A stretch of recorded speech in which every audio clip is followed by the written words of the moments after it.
हे guys, welcome और welcome back to my channel. इस video में मैं आपके साथ शेयर कर रही हूँ इस नेट गाउन की कटिंग एंड स्टिचिंग। ये एक एम्ब्रॉयडर्ड नेट फैब्रिक था जिससे मैंने एक 14 कलियों वाला गाउन तैयार किया है। इस वीडियो में इस गाउन का मैं कंप्लीट ट्यूटोरियल आपके साथ शेयर करूंगी जिसमें इसकी cutting and stitching step by step बताऊंगी। अगर आपने इस तरह का कोई गाउन अभी तक नहीं तैयार किया है सो आई एम श्योर कि ये वीडियो आपके लिए बहुत हेल्पफुल होने वाली है। बट गाइस, कटिंग पार्ट में कुछ क्लिप्स हैं जो लो क्वालिटी की हैं। आपने वहाँ पर बिल्कुल भी डिसअपॉइंट होकर वीडियो को नहीं छोड़ना है।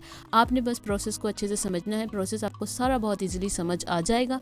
सो बने रहिएगा इस वीडियो में एंड तक। तो चलिए शुरू करते हैं इस वीडियो का ट्यूटोरियल।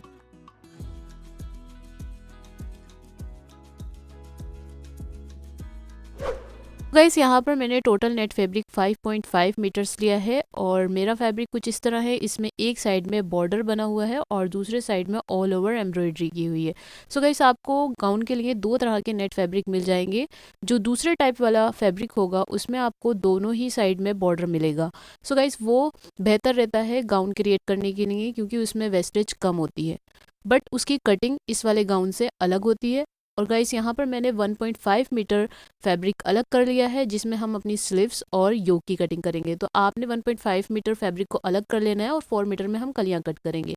यहाँ पर लाइनिंग के लिए मैंने लिया है शेंटून फैब्रिक 6 मीटर्स, जिसमें से 2 मीटर में मैंने प्लाजो क्रिएट किया था और बाकी के 4 मीटर में हमने इसकी लाइनिंग कट करनी है। सो यहाँ पर सबसे पहले हम कटिंग करेंगे कलियों की। तो कलियों के लिए हम अपना 4 मीटर वाला फैब्रिक ले लेंगे। सो गाइस, कलियां कट करने के लिए यहाँ पर हमने एक इस तरह का पैटर्न कट कर लेना है जिसका साइज आप यहाँ पर अच्छे से चेक कर लें। नीचे की तरफ से हमने इसकी विड्थ रखी है 11 इंचेस और अपर साइड से हमने इसकी विड्थ रखी है 3.5 इंच और टोटल लेंथ है इसकी 39 इंचेस। यहाँ पर हम अपना गाउन मीडियम साइज में बना रहे हैं। आप अपने साइज के अकॉर्डिंग इसका मेजरमेंट चेंज कर सकते हैं। सो यहाँ पर अब आगे हम करेंगे कलियों की कटिंग। तो जिसके लिए यहाँ पर मैंने 4 मीटर फैब्रिक को 4 फोल्ड करते हुए इस तरह से रख लिया है।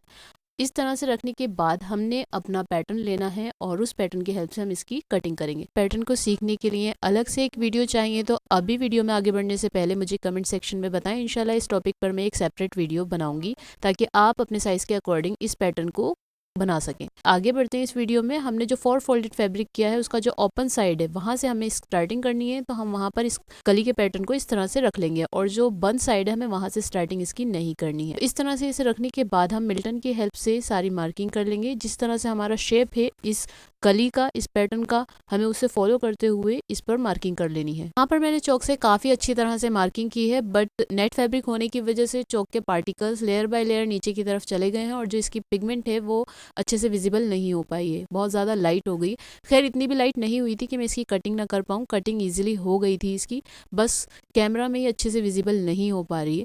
But I know you are smart enough कि आप अच्छे से इसको समझ जाएंगे। अब देखें, जहाँ पर मेरी पहली कली की मार्किंग कंप्लीट हुई है जस्ट उसके बराबर में मैंने ये पैटर्न वापस से रख दिया है। आपने भी सेम पैटर्न फॉलो करना है। आपने जहाँ पर फर्स्ट कली की मार्किंग करनी है जस्ट उसके बराबर में वापस से ये पैटर्न रखना है। देखिए, यहाँ पे मैं कितना हार्डली ट्राई कर रही हूँ कि अच्छे से मार्किंग विजिबल हो जाए बट वो नहीं हो पा रही क्योंकि इसका जो एम्ब्रॉयडरी पैटर्न है वो भी कुछ इस तरह है कि थोड़ी बहुत अगर वो विजिबल हो भी रही थी तो वो उसमें मिक्स हो गई और समझ नहीं आ रहा है कि मार्किंग है कहाँ। बट आई नो कि आप समझ जाएंगे। देखें, जहाँ हमारी फर्स्ट मार्किंग कंप्लीट हुई थी ना जस्ट उसके बराबर में मैंने वापस से ये कली वाला पैटर्न रख दिया है। अब मैं इसकी भी सेम पैटर्न में मार्किंग कर लूंगी।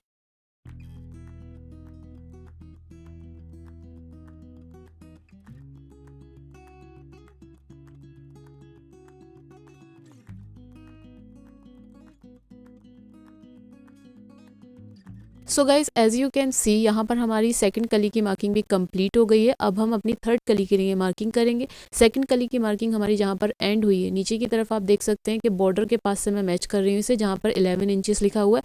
यहाँ पर हमारी जब कली एंड होती है जस्ट उसके बराबर में हमें वापस से पैटर्न रखना है और इस पैटर्न को फॉलो करते हुए बस हमें मार्किंग करते जाना है। ये हमारी थर्ड कली के लिए मार्किंग है।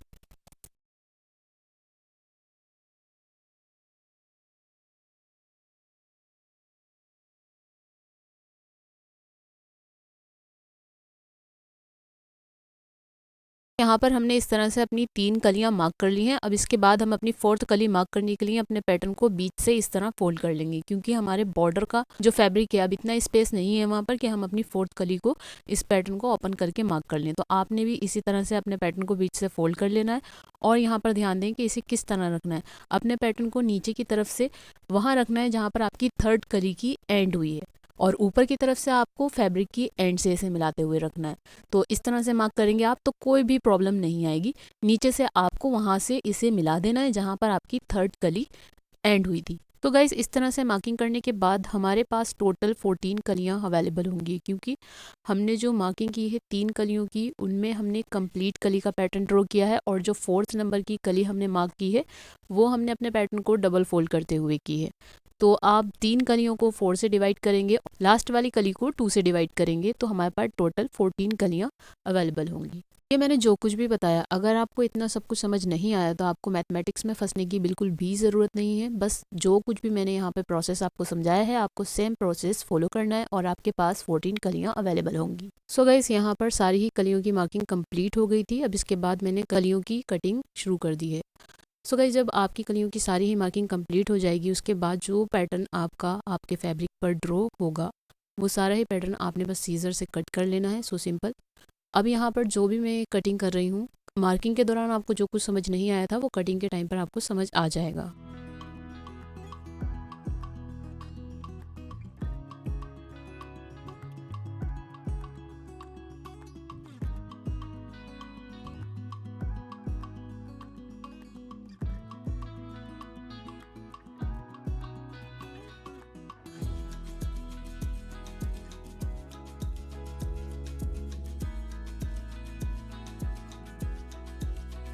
सो गाइस यहाँ पर मैंने मार्किंग को फॉलो करते हुए अपनी फर्स्ट कली की कटिंग कर ली है। जैसा कि आपको पता है हमने अपना फैब्रिक 4 फोल्डेड रखा था, तो यहाँ पर हमें एक बार में 4 कलियाँ मिल जाएंगी। अब इसके बाद सेकंड कली जो आपने मार्क की है उसके ऊपर से आपने कटिंग कर लेनी।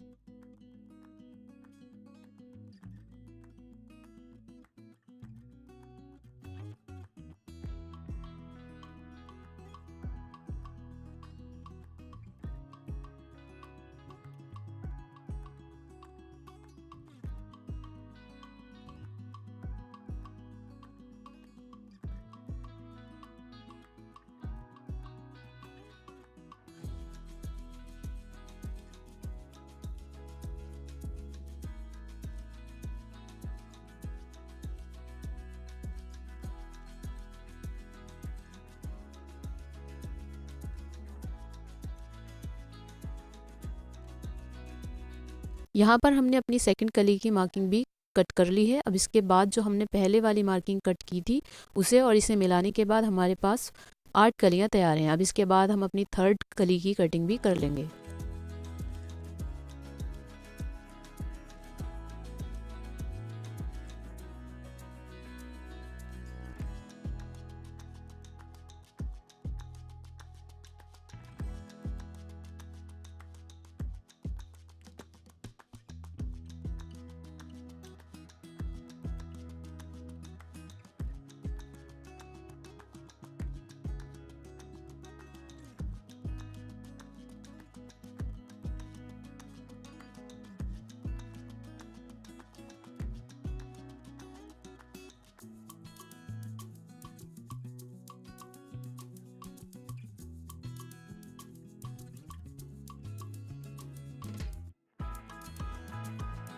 सो गाइस अब यहाँ पर हमारे पास 4 कलियाँ और हैं। पहले वाली 8 कलियाँ और ये 4 कलियाँ मिलाने के बाद हमारे पास अब 12 कलियाँ हैं। अब इसके बाद जो हमने लास्ट वाली कली की मार्किंग की थी, जहाँ पर हमने अपना पैटर्न फोल्ड करते हुए रखा था, इसकी कटिंग कर लेंगे। जैसे ही हमारी मार्किंग की हुई है हमने सेम उसी पैटर्न को फॉलो करते हुए हमने कटिंग कर लेनी है। अब यहाँ पर जो हमें कलियाँ मिलेंगी वो 4 नहीं 2 कलियाँ मिलेंगी, क्योंकि इसमें हमने अपने पैटर्न को डबल फोल्ड करते हुए रखा था। जब हम इसे खोलेंगे तो जो हमारी इनकम्प्लीट कली आपको अभी नज़र आ रही है, ये देखें पूरी हो जाएगी। यहाँ पर मैं आपको इसे खोल कर दिखाती हूँ। देखें इस तरह से खोलने के बाद ये देखें कली हमारी कंप्लीट हो गई है। तो इस तरह से ये हमारी 2 कलियां हैं।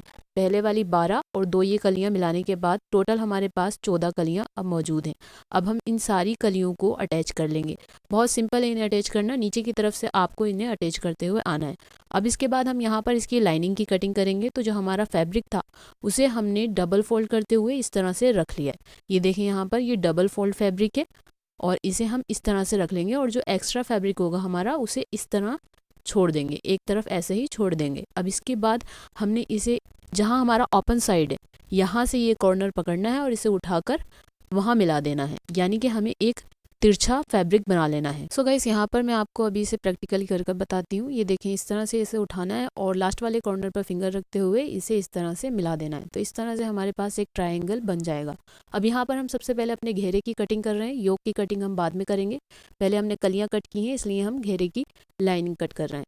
अब गाइस यहाँ पर हम सबसे पहले वेस्ट साइज़ की मार्किंग करेंगे। तो वेस्ट साइज़ आपका जो भी है उसे आपने 4 से डिवाइड कर लेना है और यहाँ पर 4 से डिवाइड करने के बाद मेरा साइज़ 10 इंचेस आया है। तो यहाँ पर 10 इंचेस में 1 इंच एक्स्ट्रा हमने लूजिंग का ऐड करना है। तो यहाँ पर मैंने भी 1 इंच एक्स्ट्रा लूजिंग के लिए ऐड कर लिया है और 11 इंचेस पर मार्क कर दिया। अब इसके बाद ऊपर से मैच करना है उस मार्क को और देखना है कितना इंचेस आएगा। तो यहाँ पर मेरा 12 इंच आया और 12 इंच के अकॉर्डिंग मैं यहाँ पर सर्कुलर मोशन में 12 इंच के साथ मार्क करती जाऊंगी।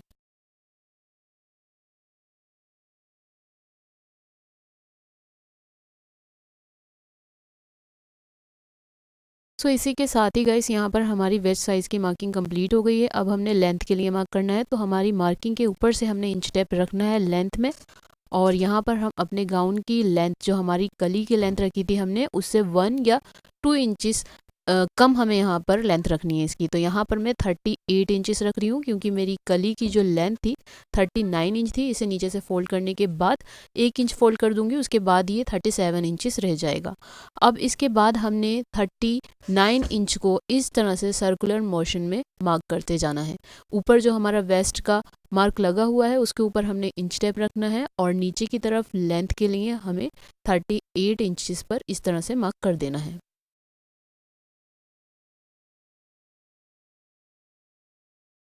सो गाइज यहाँ पर हमने जितने भी डॉट्स बनाए हैं इन सबको आपस में मिलाते हुए एक सर्कल तैयार कर लेंगे। इसके बाद हमारी सारी मार्किंग कंप्लीट हो गई है। नीचे की तरफ एक जॉइंट लगाना है जिसकी कटिंग मैं आगे आपको बताती हूँ। फिलहाल के लिए जितनी भी मार्किंग हमने की है इसकी कटिंग कर लेंगे।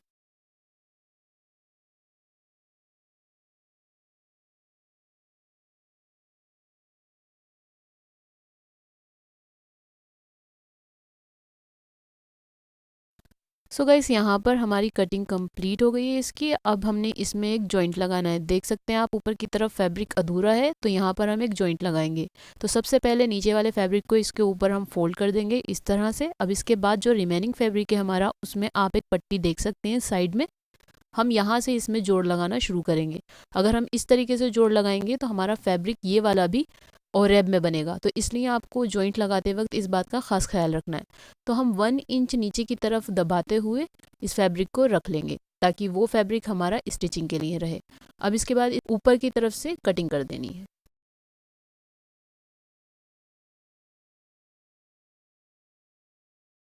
सो गाइस इस तरह से हमारे घेर की लाइनिंग कट हो गई है। अब इसके बाद हम योक की कटिंग करेंगे, जिसके लिए सबसे पहले मैंने यहाँ पर लिया है ये रिमेनिंग फैब्रिक। तो यहाँ पर मैं लाइनिंग की कटिंग करूँगी, उसके बाद हम अपने मेन फैब्रिक की कटिंग करेंगे। तो गाइस यहाँ पर आप फैब्रिक देख सकते हैं कि थोड़ा अनइवन है। स्केल की हेल्प से मैं पहले इसे इवन कर लूँगी, उसके बाद हम आगे की मार्किंग करेंगे। सो गाइस यहाँ पर जो मैंने लाइन मार्क की है इसके ऊपर से इंच टेप रखते हुए मैं यहाँ पर योक की लेंथ मार्क करूंगी। योक की लेंथ मैं यहाँ पर 16.5 इंच रख रही हूँ। आप यहाँ पर 15 इंचेस भी रख सकते हैं। अगर हैवी बस्ट है आपका तो आप यहाँ पर 16.5 इंच ही रखें। इस तरह से नीचे की तरफ भी मैंने 16.5 इंच पर मार्किंग कर दी है। अब इसे मैं एक स्केल की हेल्प से मिला दूंगी।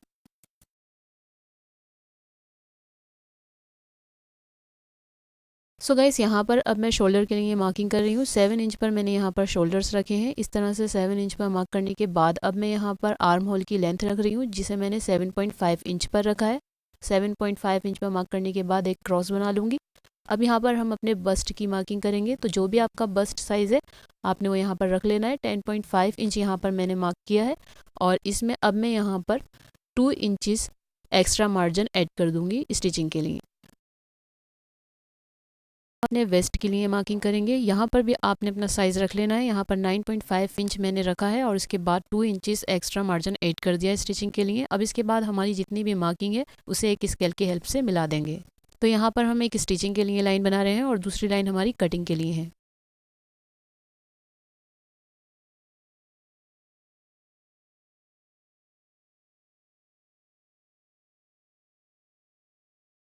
अब यहाँ पर मैं आर्म होल का शेप ड्रॉ करूँगी। तो स्टिचिंग के लिए जो हमने मार्क लगाया था वहाँ से हमें इसे शेप देना स्टार्ट करना होगा और इस तरह से हम इसमें एक कर्व ऐड कर देंगे। अब यहाँ पर मैं एक डीप मार्किंग करूँगी जो कि हमारे फ्रंट साइड के आर्म होल की मार्किंग होगी। तो आपने यहाँ पर 1 इंच तक का डीप मार्क कर लेना है, या तो आप 1 इंच से थोड़ा कम भी कर सकते हैं, बट आपके जो पॉइंट्स हैं स्टिचिंग वाली लाइन के ऊपर ही मैच होने चाहिए।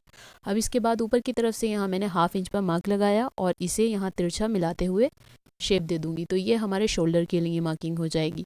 सो गाइस, यहाँ पर हमारी सारी मार्किंग कंप्लीट हो गई है। अब हम इसकी कटिंग कर लेंगे। यहाँ पर मैंने इसकी कटिंग कर ली है और जो हमारे बैक साइड का आर्म होल था मैंने पहले उसे कट किया है। अब इसके बाद हम एक लेयर इसकी निकाल देंगे अलग। अब इसके बाद जो हमने डीप मार्किंग की थी उसके ऊपर हम कटिंग कर देंगे। सो गाइस, यहाँ पर मैंने योक के फ्रंट पार्ट और बैक पार्ट दोनों ही साइड की कटिंग कर ली है। अब इसकी कटिंग मैं करूँगी मैन फैब्रिक में। जैसा कि स्टार्टिंग में मैंने आपको बताया था कि 1.5 मीटर फैब्रिक आपको कट करके अलग रख लेना है स्लीव्स और योक की कटिंग के लिए। तो यहाँ पर अब मैंने वो फैब्रिक ले लिया है। अब इसके ऊपर मैं लाइनिंग रखूँगी। फैब्रिक को मैंने डबल फोल्ड करते हुए रखा है। अब इसके ऊपर हम लाइनिंग रखेंगे और इसकी कटिंग कर लेंगे। बॉर्डर के साइड में आपको इसकी कटिंग नहीं करनी है क्योंकि वहाँ पर हमें स्लीव की कटिंग करनी है और योक हमने सिंपल रखना है, इसलिए ऑल ओवर पैटर्न में रखते हुए मैंने इसकी कटिंग कर ली है। सो यहाँ पर अब दोनों ही फैब्रिक तैयार हैं, मैन फैब्रिक भी और एम्ब्रॉयड्रीड वाला फैब्रिक भी तैयार है। अब इसके बाद हम कटिंग करेंगे अपनी स्लीव्स के लिए। तो नीचे का जो फैब्रिक हमारा बचा था बॉर्डर वाला, वहाँ पर मैं स्लीव की कटिंग करूँगी। तो यहाँ पर मैं स्लीव्स की लेंथ रख रही हूँ 22.5 इंच। 1/2 इंच हमारा सिलाई के लिए है, आप अपने मेजरमेंट्स के अकॉर्डिंग रख सकते हैं। तो इसकी विड्थ है 11.5 इंच। यहाँ पर भी मैं लेंथ के लिए मार्क कर रही हूँ। अब हम आर्म होल के लिए शेप ड्रॉ करेंगे, तो 2 इंच पर मैंने यहाँ पर मार्क किया। अब इस पॉइंट पर रखते हुए ऊपर की तरफ 2 इंच पर मार्किंग करूँगी और यहाँ पर एक आर्म होल का शेप ड्रॉ कर लूँगी। तो आपने भी सेम इसी तरह से आर्म होल का शेप ड्रॉ कर लेना है। अब इसके बाद हम करेंगे रिस्ट की मार्किंग। तो आपने अपने रिस्ट के अकॉर्डिंग मार्किंग करनी है। यहाँ पर मैंने 5.5 इंच पर मार्किंग की है और इसे ऊपर की तरफ एक स्केल की हेल्प से मिला दिया है। तो यहाँ पर मार्किंग हो गई है कंप्लीट। अब मैं इसकी कटिंग कर लूँगी।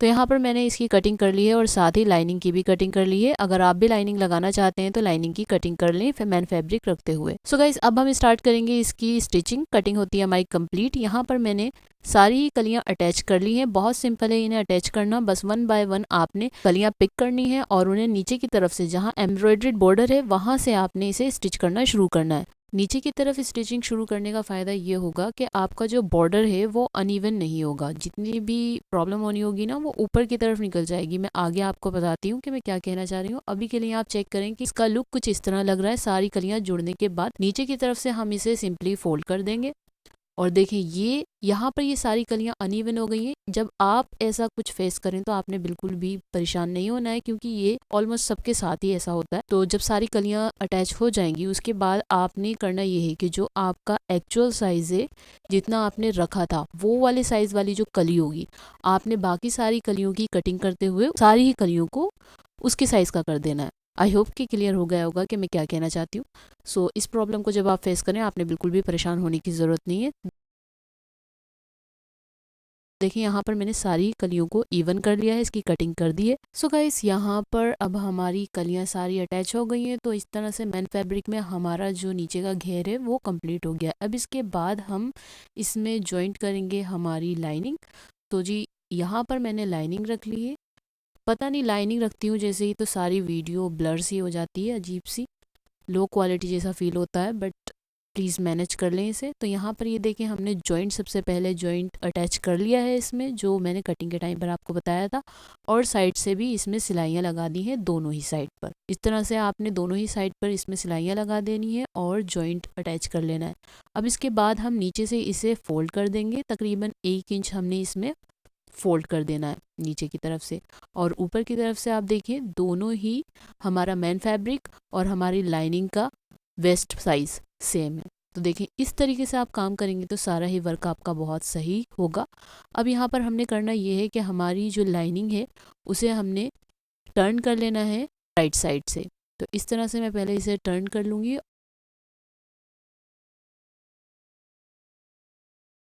सी गाइस, यहाँ पर मैंने लाइनिंग को राइट साइड से टर्न कर लिया है। अब इसके बाद हम लाइनिंग को अपने मैन फैब्रिक के अंदर रखेंगे। तो देखिए यहाँ पर इस तरह से हमने लाइनिंग को मैन फैब्रिक के अंदर रख दिया है। नीचे की तरफ से एक्स्ट्रा मार्जिन जो नेट में नजर आ रहा है आपको, इसे हम फोल्ड कर देंगे। इसके बाद हमारे गाउन का आधा हिस्सा तैयार है, मीन्स के बॉटम साइड का कलियों वाला हिस्सा ऑलमोस्ट रेडी है।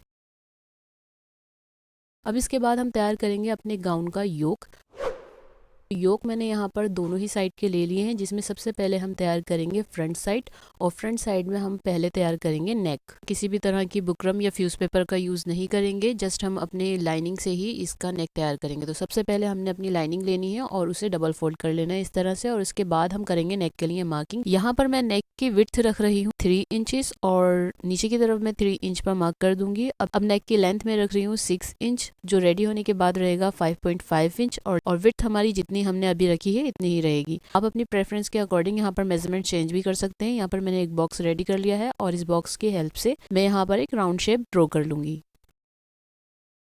सो गाइस, यहाँ पर हमारा नेक एक साइड में तो ड्रॉ हो गया, बट दूसरी साइड में हमें इसे करना होगा ट्रेस। तो यहाँ पर हम इसे डबल फोल्ड इस तरह से कर लेंगे और हैंड की हेल्प से इसे टैप टैप करते हुए दूसरी साइड पर भी ट्रेस कर लेंगे। अब इसके ऊपर से हमने चौक की हेल्प से इस मार्किंग को डार्क कर देना है। तो यहाँ पर हमारा एक कंप्लीट राउंड शेप नेक ड्रॉ हो जाएगा। अब यहाँ पर मैंने लिया है मैन फैब्रिक, इसके ऊपर रखेंगे हम अपनी लाइनिंग, और लाइनिंग को अच्छे से इसके ऊपर सेट करने के बाद सेंटर चेक कर लें आप एक बार, और उसके बाद हम इसके ऊपर से कर देंगे स्टिचिंग। तो अब यहाँ पर मैंने बैक साइड का नेक ले लिया है। यहाँ पर मैं विड्थ रख रही हूँ वापस से 3 इंचेस, और इसकी लेंथ भी आप अपनी प्रेफरेंस के अकॉर्डिंग रख सकते हैं। लेंथ इसकी रख रही हूँ मैं 4 इंच, जो रेडी होने के बाद रहेगा 3.5 इंच। अब यहाँ पर भी मैंने वापस से एक बॉक्स ड्रॉ कर लिया है और इसकी हेल्प से मैं सेम टेक्निक फॉलो करते हुए राउंड शेप नेक ड्रॉ कर लूंगी।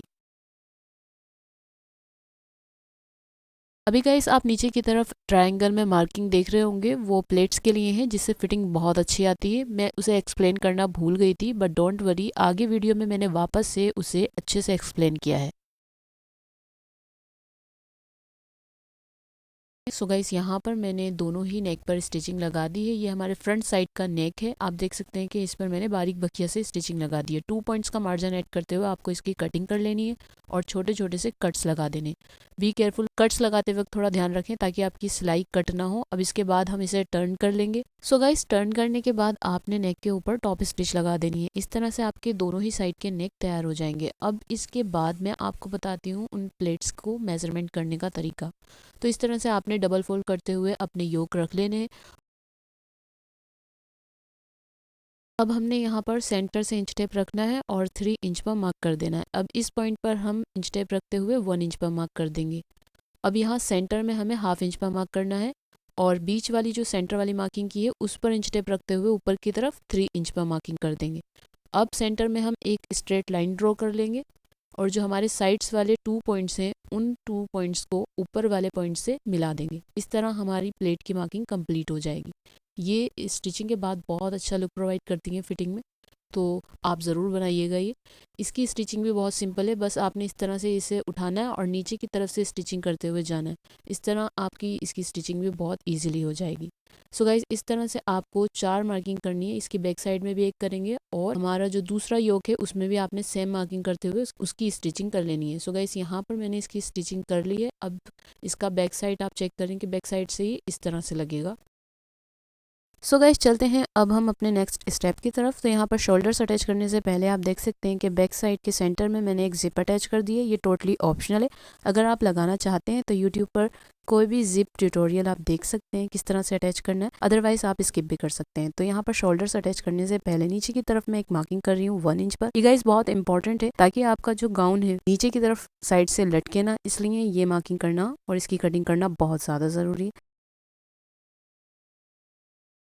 इस तरह से आपने इसकी कटिंग कर लेनी है। अब इसके बाद हम करेंगे इसके शोल्डर्स अटैच। जो हम शोल्डर्स अटैच करेंगे वो हम करेंगे गुम सिलाई के तरीके से। ये तरीका बहुत अच्छा रहता है, बैक साइड में इसमें बहुत फिनिशिंग रहती है, कोई भी एक्स्ट्रा मार्जिन नजर नहीं आता। आपने ध्यान से इसे देखना है। मैंने फ्रंट साइड का शोल्डर लिया है, ओपन करते हुए बैक साइड के शोल्डर के ऊपर रख रही हूँ और उसे इससे कवर कर दे रही हूँ। अब इसके बाद हमने इसके ऊपर डबल सिलाई करनी है और अच्छे से इसे लॉक कर देना है। इसी तरह से हमने अपना दूसरा शोल्डर भी अटैच कर लेना है। सो गाइस, यहाँ पर मैंने दोनों ही शोल्डर्स अटैच कर लिए हैं। इसके बाद हम करेंगे इसकी फिटिंग।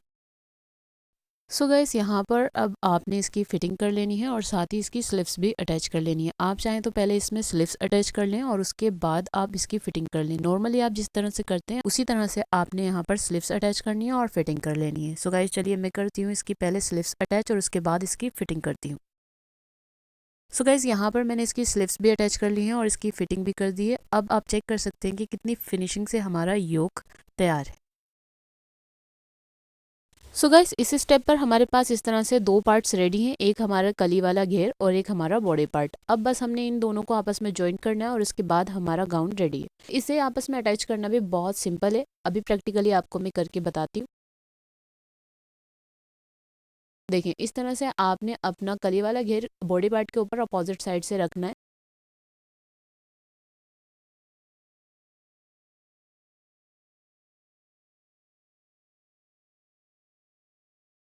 इस तरह रखने के बाद आपने सेंटर से सारी लेयर्स को पकड़ लेना है और इसके बाद इसके ऊपर डबल स्टिचिंग करते हुए इसे अच्छे से स्टिच कर देंगे। सो गाइस फाइनल स्टेप के साथ ही हमारा गाउन होता है complete. This is the final look of this Anarkali. I know कि वीडियो थोड़ी लेंथी हो गई है, बट मैंने वीडियो में सारी ही डिटेल्स कवर करने की पूरी कोशिश की है ताकि आपको सारे ही स्टेप्स इजीली समझ आ सकें। अगर फिर भी कोई स्टेप ऐसा है जो आपको समझ नहीं आया है तो कमेंट सेक्शन में आप मुझसे पूछ सकते हैं, मैं आपकी सारी ही कमेंट्स का रिप्लाई करने की पूरी कोशिश करूंगी। इस वीडियो के रिगार्डिंग आप अपना फीडबैक देना बिल्कुल ना भूलें। आपको ये वीडियो कैसी लगी मुझे ज़रूर बताएं, और अगर ये वीडियो आपके लिए हेल्पफुल रही है तो अभी मेरी वीडियो को लाइक करें। अगर आपने अभी तक मेरे चैनल को सब्सक्राइब नहीं किया है तो अभी मेरे चैनल को सब्सक्राइब करें और साथ ही दिए गए बेल आइकन को भी प्रेस कर लें ताकि आने वाली न्यू वीडियोस की नोटिफिकेशन आप तक पहुंचती रहे। तो that's it for this video. Thank you so much for watching this video. Okay bye.